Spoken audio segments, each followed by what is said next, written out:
But I would also suggest to you to keep in mind the ecosystem in which this exercise of assisting and bringing back the stranded Indians is taking place.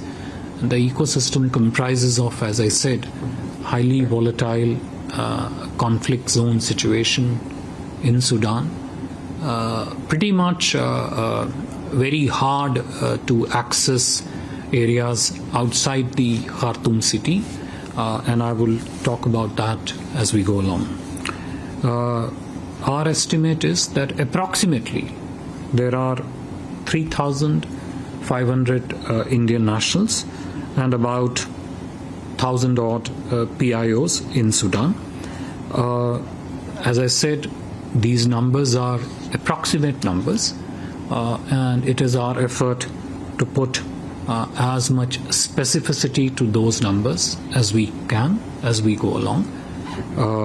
And some of these numbers keep fluctuating depending, or rather keep getting added depending upon who reaches out to the embassy, considering that they are all scattered, not just all over Khartoum city, but also in many parts of Sudan.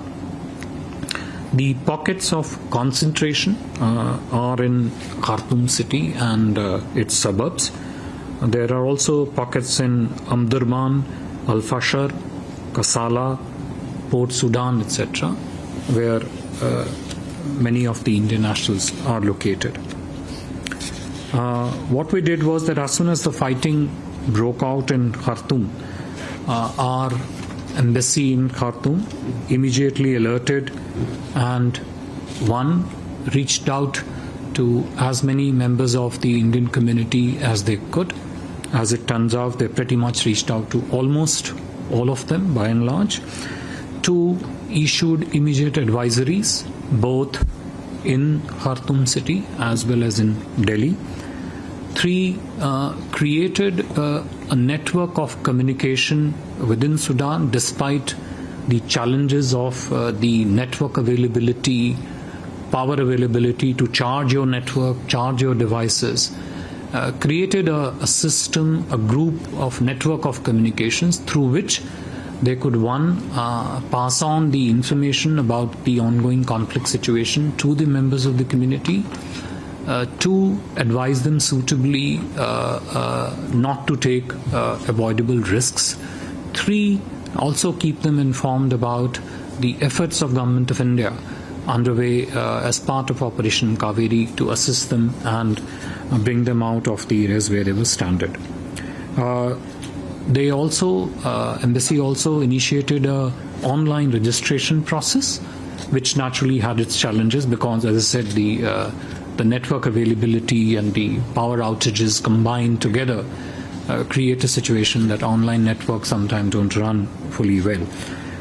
So far, it is our estimate that roughly 3,400 Indian nationals have either registered online or they are in touch with the embassy. More specifically, I think 3,000 odd have already registered online, 3,100, and roughly an additional 300 are in touch with the mission.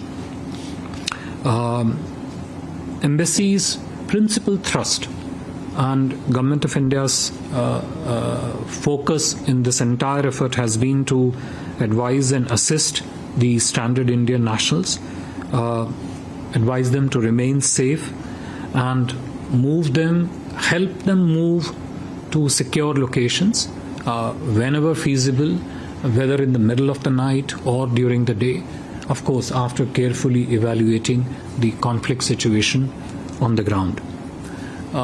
Furthermore, as soon as the conflict broke out, the Ministry of External Affairs set up a 24/7 control room up on the 3rd floor of this building. That control room continues to run 24/7 and will continue to do so till we have overcome the current situation and resolved it fully. As part of our efforts, the External Affairs Minister, Dr. Jaishankar, also reached out to foreign ministers of other key partners whose nationals were also stuck in Sudan. These included foreign ministers of the US, UAE, Saudi Arabia, Egypt, and last night Shankar also had a conversation with the UK foreign ministers. This is over and above his meetings with the UN Secretary General in New York on April 20th, focused exclusively on the situation in Sudan with a view to making an assessment that would help Government of India efforts to bring back the stranded Indians